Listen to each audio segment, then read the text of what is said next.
এসব বেশো, এ দেখো এই বাড়িটা। আপনি আসুন আসুন।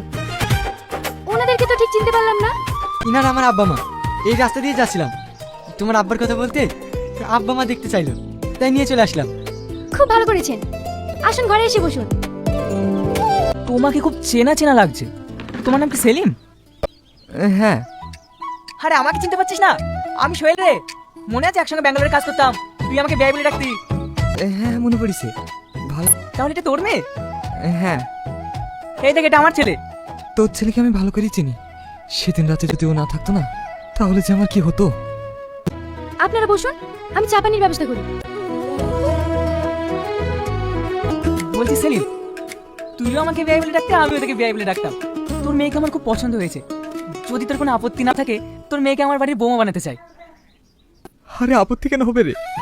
আমার মেয়ে যে তোর বাড়ির বউ হবে, সেটা তো আমার মেয়ের সৌভাগ্য। মেয়েটাকে নিয়ে খুব দুশ্চিন্তায় ছিলাম রে।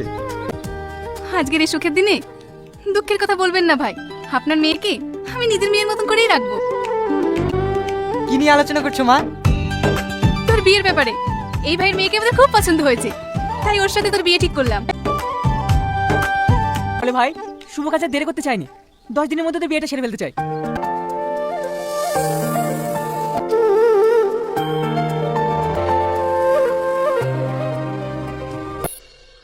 আব্বা, তুমি হুট করে আমাকে না জানিয়ে বিয়ে ঠিক করলে কেন? আমি বিয়ে করতে পারবো না। দেখ, ও আমার অনেক আগেকার বন্ধু, আর আমি ওকে কথা দিয়েছি ওর মেয়ের সাথে তোর বিয়ে দেবো। তাই বলে কি আমার মতামতের কোনো দাম নেই? দেখ মা, ওই ছেলেটা খুব ভালো। ওর সাথে তোর বিয়ে হলে তুই সুখেই থাকবি। আমি জানি ও অনেক ভালো ছেলে, কিন্তু কোনো কিন্তু না। আমি যখন একবার কথা দিয়ে ফেলেছি, ওই মেয়ের সাথে তোর বিয়ে হবে। ঠিক আছে, আমিও দেখছি তুমি ওই মেয়ের সঙ্গে আবার কি করে বিয়ে দাও। আমি আজকে তোমার সঙ্গে দেখা করতে চাই। আমার আম্মু অন্য একটা ছেলের সঙ্গে আমার বিয়ে ঠিক করেছে। আমারও তো সেই একই কেস। আমার আব্বু তো তার বন্ধুর মেয়ের সঙ্গে আমার বিয়ে ঠিক করেছে। তাহলে এখন কি হবে? চলো আজকে আমরা রেজিস্ট্রি বিয়েটা করে ফেলি, তাহলে তো আমাদের আর অন্য দিকে বিয়ে দিতে পারছি না। কিন্তু কোনো কিন্তু না, আমি বহরমপুর রেজিস্ট্রি অফিসের সামনে দাঁড়িয়ে থাকবো, তুমি বিকাল 4টার সময় চলে আসবা। ঠিক আছে।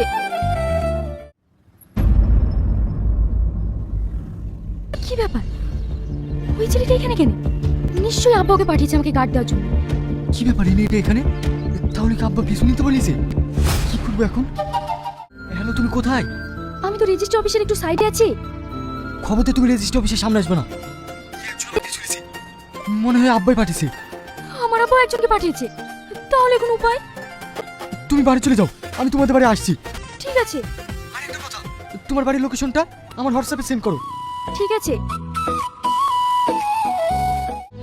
ঘুরে ফিরে একই জায়গায় কেন পাঠাচ্ছে? সেটা গুগল কি টাল হয়ে গেল নাকি? উল্টো পাল্টা লোকেশন দেখাচ্ছে। কি ব্যাপার, আপনি বাইরে দাঁড়িয়ে আছেন কেন? আপনার বাবা মাও তো এসেছে, ভিতরে আসুন। আব্বা মা কি জন্য এসছে? আপনার আর আমার বিয়েটা ক্যান্সেল করতে এসেছে। ও, ঠিক আছে আমি আসছি। কি লোকেশন যে পাঠায়। হ্যালো, তুমি কোথায় আছো? আমি তোমার জন্য কখন থেকে বাইরে অপেক্ষা করছি। তাড়াতাড়ি এসো। আমি তোমার পিছনে।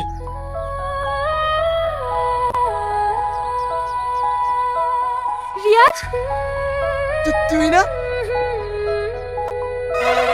ও শিট, এত কাছে দেখো আমি তোমাকে চিনতে পারিনি। এখনকার যা ছেলে মেয়ে, তাদের অমেতে আমরা কিছুতেই বিয়ে দিতে পারবো না। আমার ছেলে তোর মেয়েকে বিয়ে করতে চাইছে না।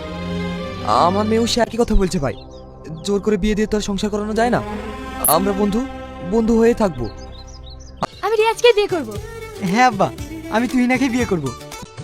তুই যে বললি একটা মেয়েকে ভালোবাসিস, তাকে ছাড়া তুই অন্য কাউকে বিয়ে করবি না। আরে আব্বা, আমি ফোনে যে মেয়েটির সঙ্গে প্রেম করতাম, এই তো সে মেয়ে। এসব তুই কি বলছিস? তোর কথা শুনে আমার মাথা ব্যথা ঘুরে যাচ্ছে। থাক, তোমাকে আর মাথা গোলাতে হবে না। আজকাল ফোনের যোগ, কখন কি যে করবে ও তোমার মাথায় নেবে না। আর তাছাড়া ছেলে মেয়ে যখন রাজি হয়ে গেছে, কালকেই ওদের বিয়ে দিয়ে দেবো। বেন ঠিকই কথা বলেছে ভাই। তাহলে সেলিম, সত্যিকার তুই আমার বিয়ে হয়ে গেলি?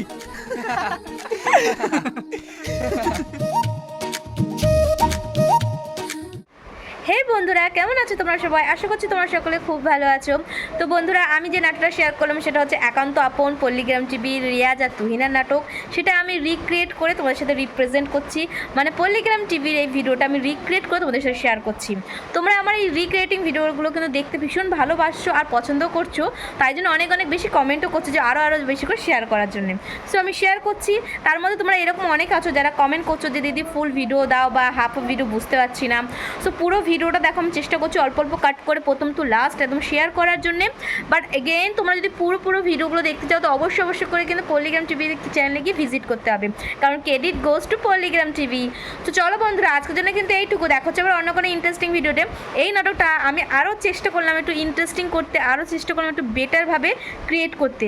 আশা করছি তোমাদের ভালো লেগেছে। ভালো লাগলে প্লিজ একটা কমেন্ট করে দিও, আর তোমরা কে কোত্থেকে ভিডিওটা দেখছো সেটাও কমেন্ট করো। ওকে, চলো আজকের দিন এইটুকু। দেখা হচ্ছে আবার অন্য কোনো ইন্টারেস্টিং ভিডিওতে। ওকে, বাই বাই।